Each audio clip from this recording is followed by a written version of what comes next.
It's time to jump into the second last chapter of the semester. We're going to be talking about systems of differential equations, and as promised, we need some linear algebra stuff. So the first lecture is nothing more than a review of some important concepts that we're going to need.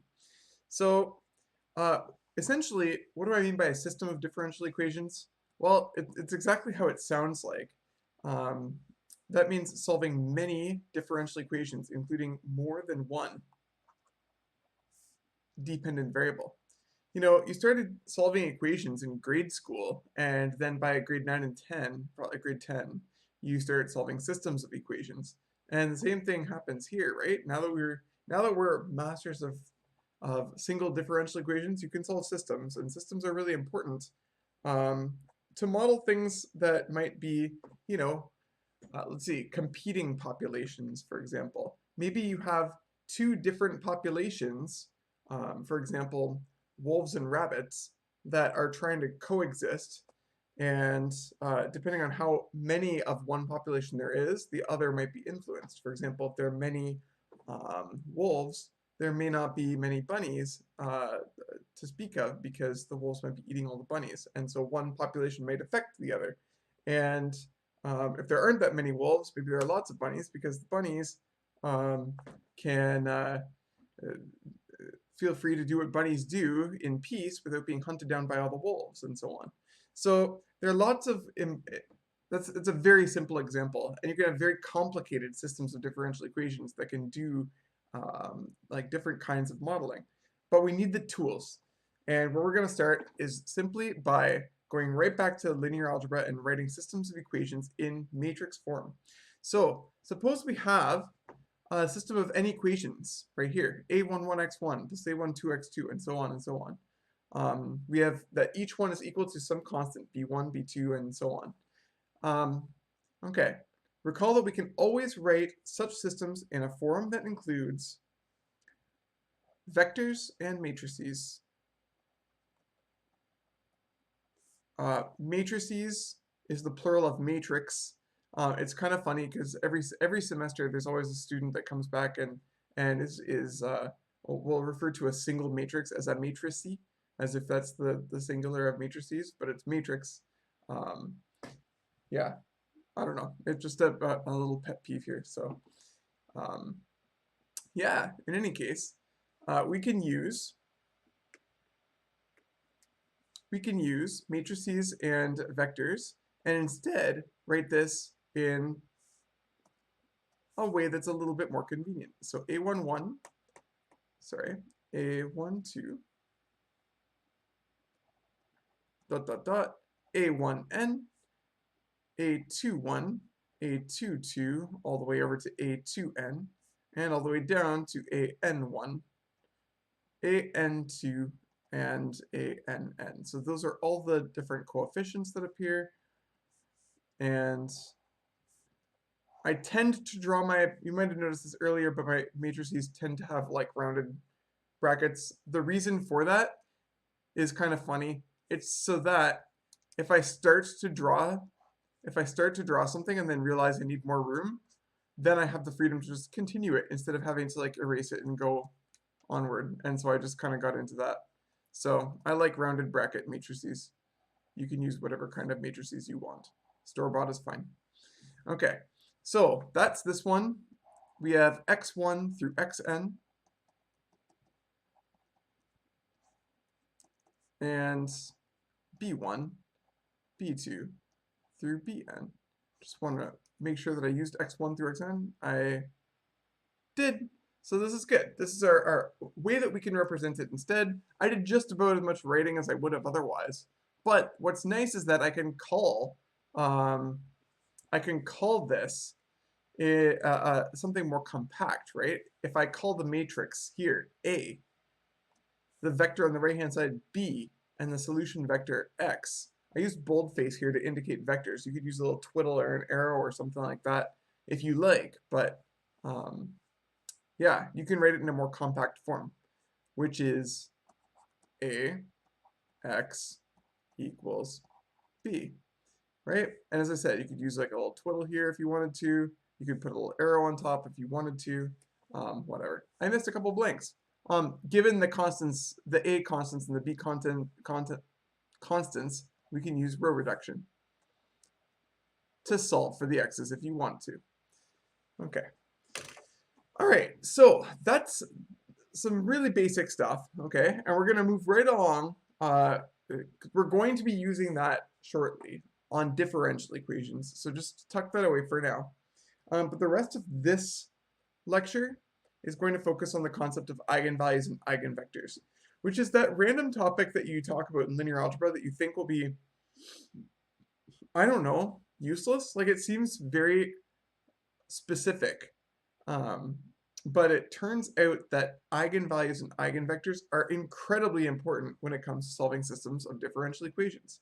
So we need to be really strong with finding them, finding eigenvalues and eigenvectors of all sorts. And so we're going to get a little bit of practice here. Okay, so recall that if we have a matrix A, and so we're not talking about eigenvalues and eigenvectors, we're going to get there for a second. I'm just going to talk about regular vectors and matrices.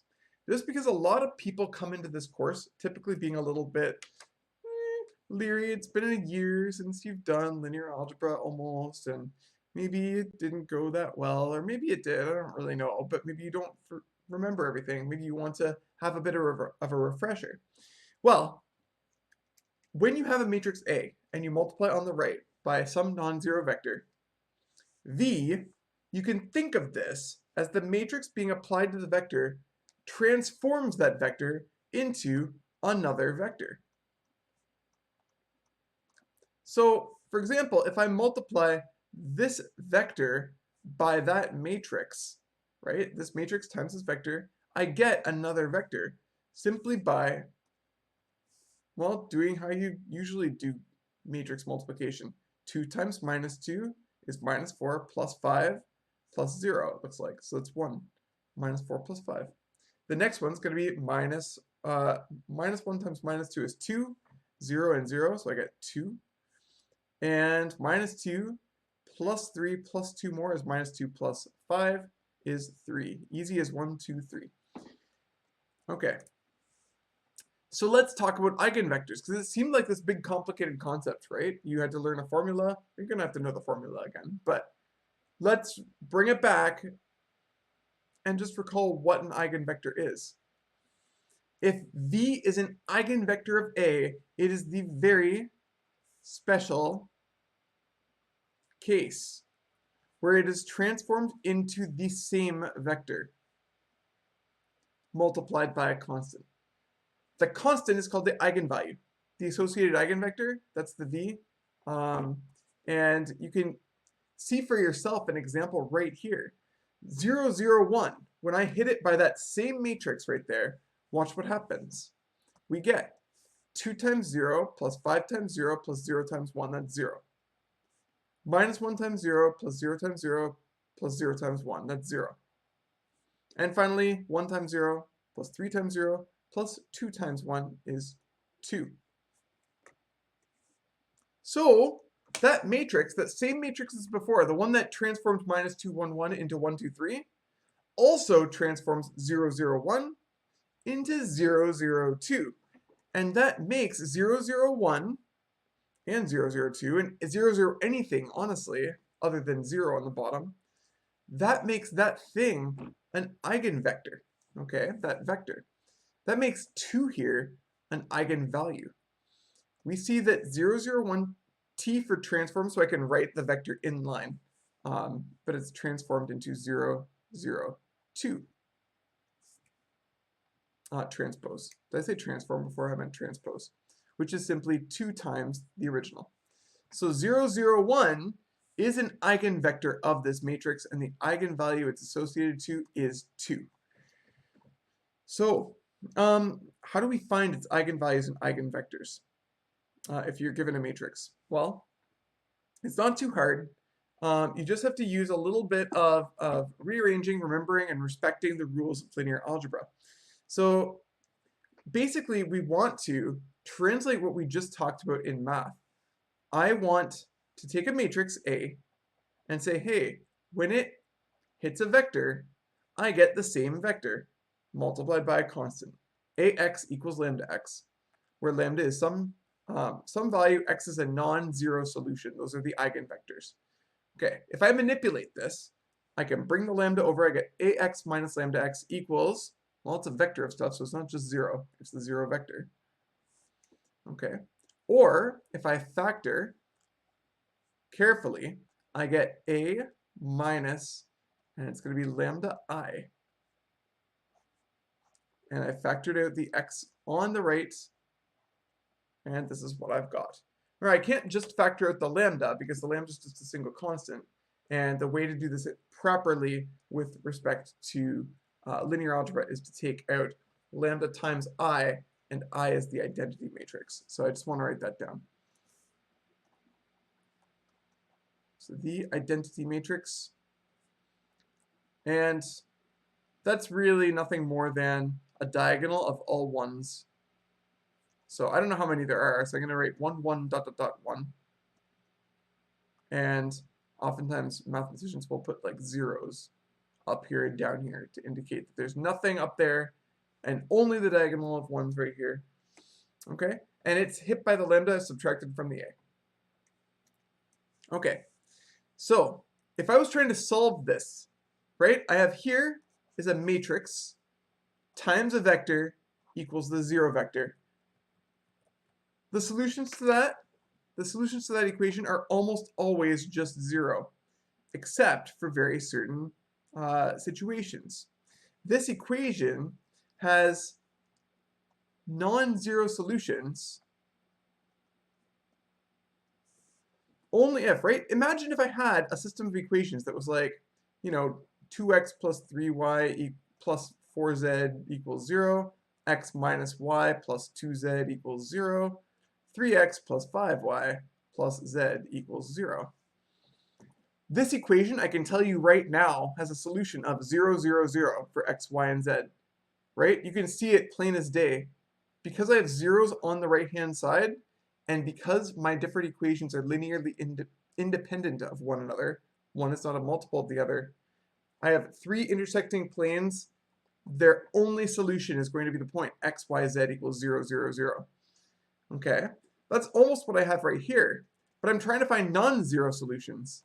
And to find non-zero solutions, what I need is for at least 2 of those equations to be linearly dependent. And that means that I need the determinant to be 0.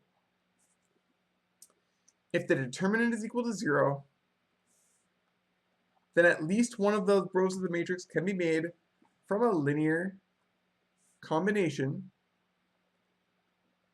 of the other rows. And so when you row reduce the augmented matrix, or you solve the system from above, right, you always get a row of zeros. You always get that one of the equations is completely eliminated from the picture, and that gives you a degree of freedom to allow for those non-zero solution vectors.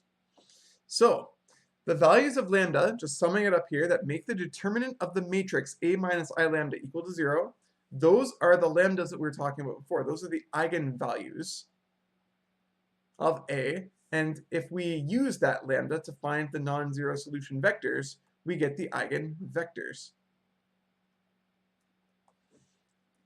So we're going to try to put that together with one example here. And this example will be the end of the lecture, but it's always really messy and it takes up a lot of the page. So, because I made a 3x3 matrix because I figured you needed to in common, or commonly rather. Okay, so we want to find the eigenvalues and eigenvectors for this matrix. So we have 3, 1, minus 2, 0, negative 15, negative 15, and 0, 6, 4. So we need to solve. I'm going to do it up here just so I have room here, but we're going to solve A minus lambda I equals 0. Okay, what does that mean? Well, it means take my, we need the determinant of that to be equal to 0. What am I saying? Okay, so we need the determinant of this, but this here is a matrix. I need to take this A, and I need to subtract lambda off the diagonal, and then take the determinant of the results, and we should get 0. So we're going to get here the determinant of, so it's an arrow, the determinant of, and I'm going to take 3 minus lambda, minus 15 minus lambda, and 4 minus lambda. So the lambda is coming off the diagonal, because I'm subtracting lambda from the diagonal, you can see. And I still have a 1 here, I still have a minus 2 here, minus 15, 0, 0, and 6. So we need to make this determinant equal to 0. And this is not a bad determinant to find, because of these zeros right here, the only contribution is going to be from this, well, I guess I'm taking the determinant of this over here. So it's this times this subdeterminant right there. And there won't be any other contributions because of those two zeros. If you have a certain way that you like to do determinants, verify for yourself that this is the case. So we need 3 minus lambda, and then minus 15 minus lambda, 4 minus lambda, and then, oh gosh, minus negative 15 times 6. That's plus 90. We need this expression to be true. That's what we need to be true in order to find out what the lambdas are. Okay, if I have a piece of advice for you, if you have a bracket sitting outside like this and only one thing multiplying by it, don't multiply it in because it's already factored out. I already know that lambda equals 3 is going to be one of my eigenvalues. So don't do anything weird with that. Let that be and work on the inside of the other bracket. So we need to multiply this out. This is minus 60 plus 15 lambda minus 4 lambda plus lambda squared plus 90 equals 0. Or 3 minus lambda, and what are we going to get here? Lambda squared, let's look at our lambda terms. 15 lambda minus 4 lambda is 11 lambda, and then 90 minus 60 is 30. So, and then you just hope that this factors down, so things are nice. And of course, it's an introductory example, so I don't want to scare you yet. I think it factors down nicely. This is going to be lambda plus 5, lambda plus 6. And so it turns out that we have 3 eigenvalues, okay? It's a 3 by 3 matrix, so you're expecting 3 eigenvalues. And we're going to talk about this a little bit more later, but those eigenvalues can be either real, repeated, or complex. You have to be ready to deal with all 3. But again, we're going to put that into context when we actually talk about differential equation solutions. Right now, just practicing the concept. We find that lambda equals 3, negative 5, or negative 6. Okay, so all of this, calculations off to the side, because now we're going to take these and find our eigenvectors. So beautiful, fluffy green cloud, kind of like the one you might leave behind if you haven't showered in a couple days.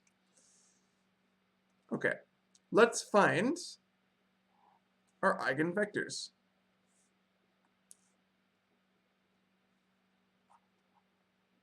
So let's find our eigenvectors. And we'll do one at a time. Let's do lambda equals 3 first, because we're positive people, I suppose. For lambda equals 3, remember that we have to solve the associated system of equations. So that's taking this lambda equals 3 and subbing it in to this system, okay? But this system equals the 0 vector. That is what we're trying to solve. That's what we talked about in the last page. So we must solve the following. So I'm going to take that lambda equals 3. I'm going to sub it in, and I'm going to get 0, 1, negative 2, 0, let's see, negative 15 minus lambda is negative, minus 15 minus 3 more is minus 18. And minus 15 goes here. And then we have 0, 6, and then 4 minus 3 is 1, like this. And we have to solve that equals 0, 0, 0.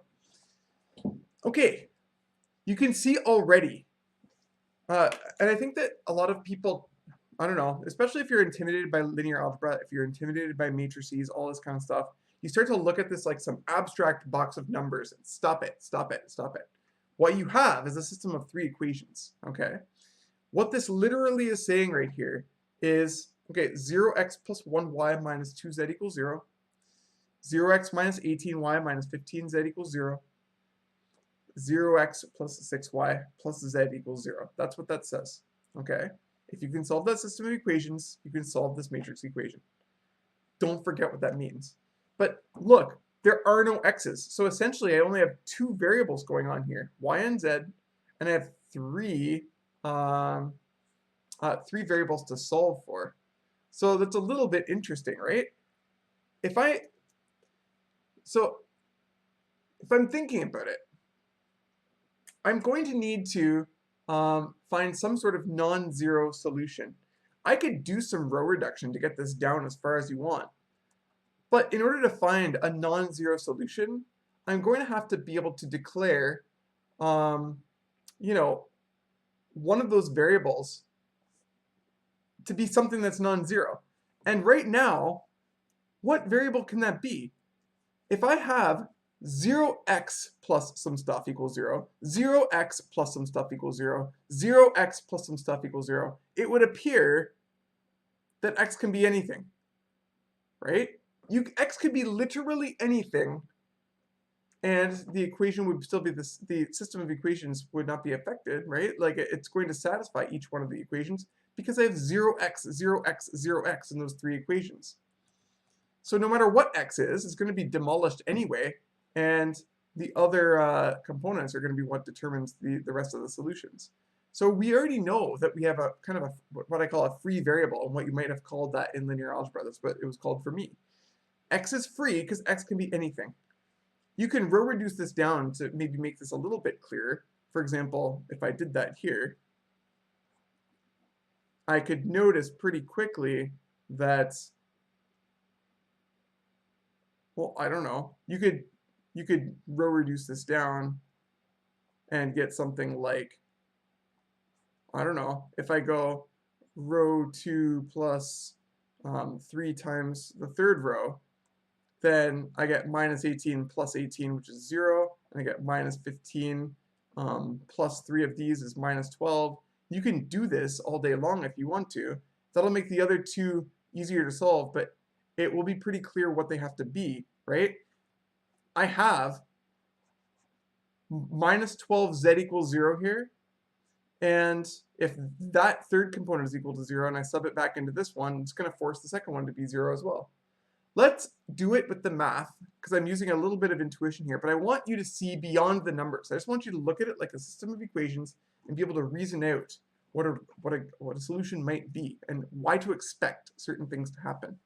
So we can let, as I said, we can let x, let's see, it could be anything. So oftentimes in linear algebra, I would let, like when I took it myself, you would say a free variable is equal to some value, t we would call it, and let t be any real number. But t is awful special for us. We often use it for time in our solutions. So I'm going to start using s here. You can use whatever you want. It doesn't really matter. So x is anything you want it to be. So x equals some s. And from row 3, you know what? I'm going to keep it in blue here just to be. I have minus 12. Yeah, I guess we could use x, y, z. No, you know what? Let's use x1, x2, x3. I'm just making some decisions on the fly because we're going to be using x1, x2, x3 more often when we're doing our systems. So we're going to have minus 12 x3 equals 0, and that's going to force x3 to be 0. So we've got two components. And from row 2, we have minus 18 x2 minus 15 times x3, but x3 was 0, is equal to 0, and that's going to force x2 to be 0.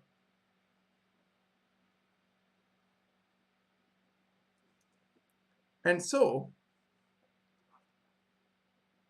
our eigenvector associated with lambda equals 3 is. And we found it, right? The first component is anything.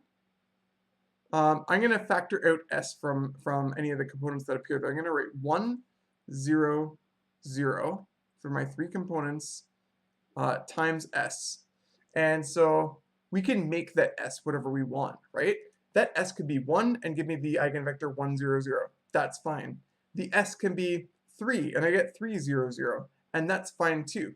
Any multiple of an eigenvector is still the same eigenvector, is still giving me the same direction, the same proportion of those different components. So I'm going to say v equals, and sometimes I like to write v1, v2, v3 to indicate the different sorts of vectors that are involved. Maybe I'll do that here. Another way that I sometimes label them is to say v with like a superscript with a 3 to indicate that it goes with lambda equals 3. But let's just do this here. Or taking, I'm going to let s equal 1 to be as simple as possible. Actually, let's write it like this. V equals 1, 0, 0, s, or v1 equals just 1, 0, 0, taking s equals 1. Okay? As long as you take s to be something that makes the vector non-zero, you're good to go. Because by definition, eigenvectors are non-zero. So there we go.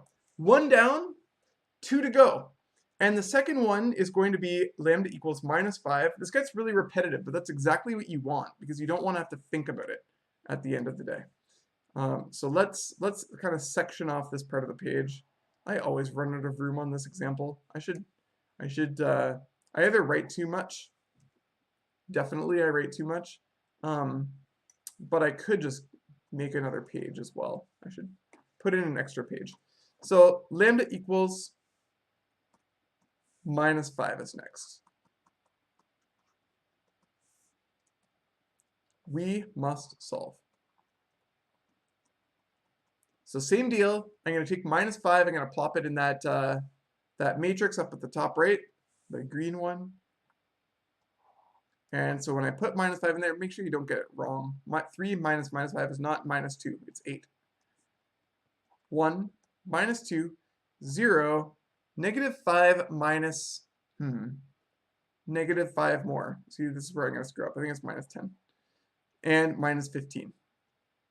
And on the bottom here, 0, 6. And 4 minus -5 is 9. Okay.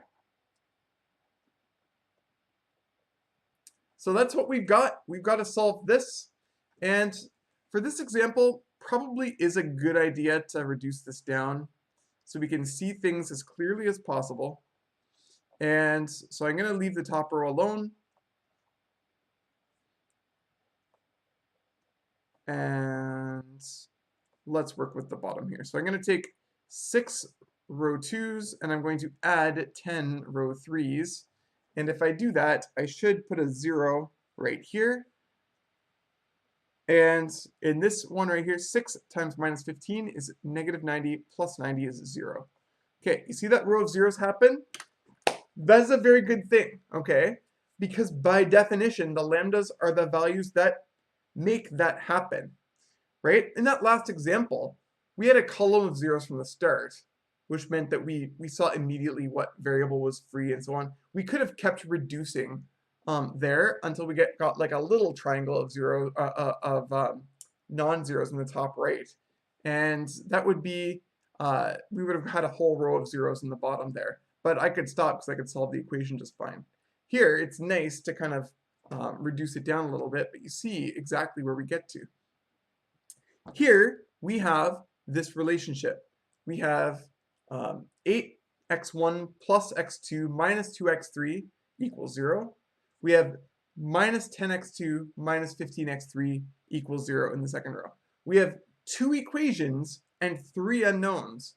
So simply put, you have a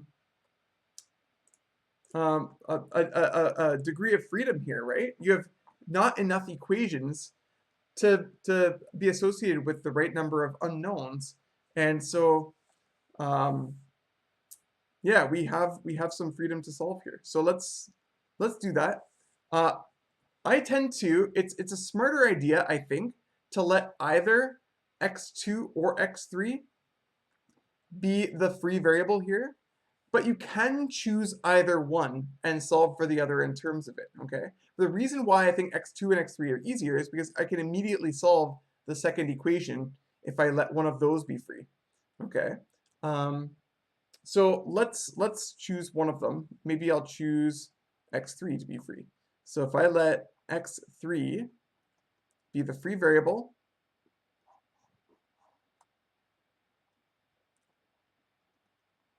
so yeah, in fact, if you don't get to a situation where you can possibly get to a row of zeros, you know you did it wrong, and you have to go back and calculate the correct eigenvalues. So make sure that that you have that. So let's see here. We have from row 2. From row 2, we have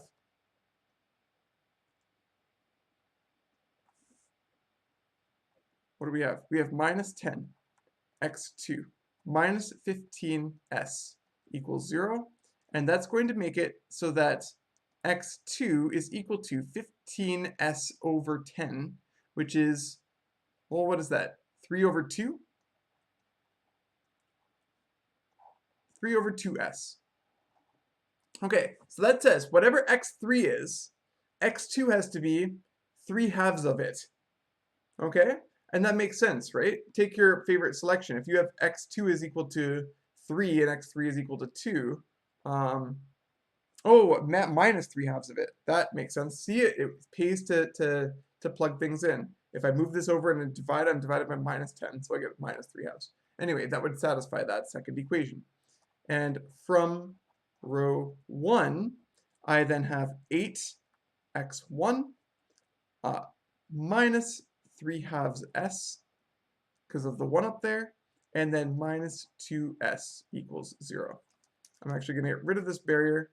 No barriers.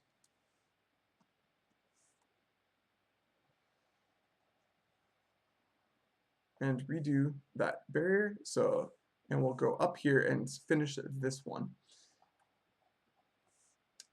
So we get here, yeah, I got to do a little bit of math here. 8x1 minus 3/2 minus 4 more halves is minus 7/2. S equals 0. And that means that, yuck, x1 is equal to 7 over 16. 7 over 16s. Okay, looks like I'll need to add another page, so I'm going to do that. Told you this example would take a little while. It always does. So, let's see here. We get that v,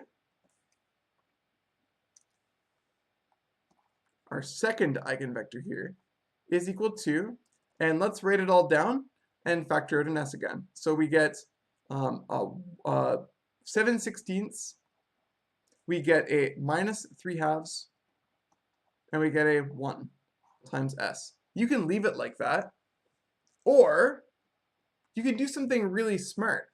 If I choose s equals 16, then I multiply all the different components by something that gets rid of those fractions, and I get something that's easier to work with. I definitely advise that you do that.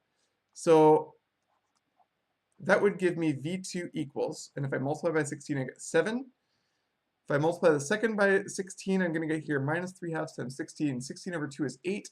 8 times 3 is 24. So minus 24, I do believe. And then 16 down here. So that's taking s equals 16. Okay. And we have one more to go. We have to do the lambda equals, let's hear, minus 6. So let's plug in minus 6 into the green there and figure out what that third eigenvector is. It's a little bit tedious, right? So if I have lambda equals minus 6, let's try to make this one go a little bit faster. We have lambda equals minus 6, and I plug it in. I get, we have to solve this matrix equation, and it is, oh god, I forgot already. 3 minus 6, that's 9. So 9, 1, minus 2. On the next row, we have 0. Minus 15 minus 6 is going to be minus 9 and minus 15. So minus 9 and minus 15. And one last one, minus 6 into the bottom right gives me 4 minus 6 is 10. So 0, 6, 10. 0, 6, and 10. This goes 0, 0, 0. You can kind of see that that one row is a multiple of the other, which is good. That makes us feel happy because it means that we didn't make a mistake. So I'm going to leave the top row alone. I'm going to leave this row alone. Although you could scale it if you wanted to. But the bottom row is going to be, let's see, 6 row 2 plus 9 row 3, which is going to give me a 0 here. And should be a 0 here, right? 6 times 15 is 90, and 90, yeah, that's 0. So cool. Looks really similar to what we just did, but it is a little bit different. And we're going to follow a similar path. So, you know, I'm going to use the same one. I'll let x3 be s, but you can let x2 be s and see that you'll get the same result. That's important, okay? Take the time and try that. So s is any number. And we're going to calculate the others. So from row 2, minus 9x2 minus 15s equals 0. And that means that x2 is equal to 15 over negative 9s. And 15 over negative 9 is 5/3, I think. So minus 5/3 s. And from row 1, we have 9x1 plus x2 minus, and x2 we figured out, it's minus 5/3 s, so maybe I'll plug that right in. Minus 5/3 s, and then minus 2s equals 0. A little bit more math here. That's going to be, minus 2 is minus 6/3, so I get a gross minus 11/3. So 9x1 minus 11/3 s equals 0.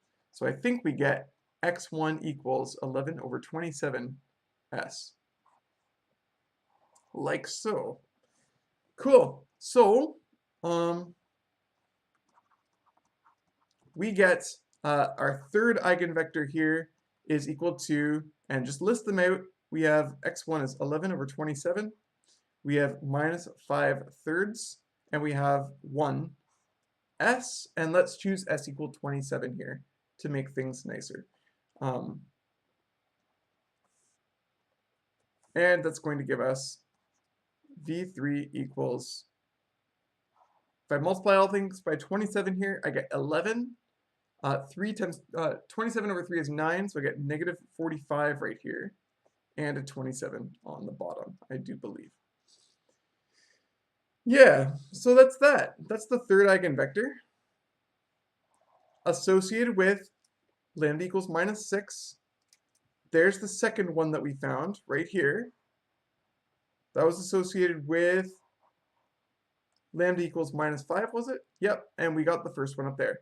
So we got 3 different eigenvectors for that matrix, and that's how you go through. You have to be a little bit patient. You have to be really careful with anything matrices because it's very easy to make mistakes and go off the rails, and you make one mistake and everything else gets affected afterward. So take your time and do it right and double check your work, make sure that it makes sense.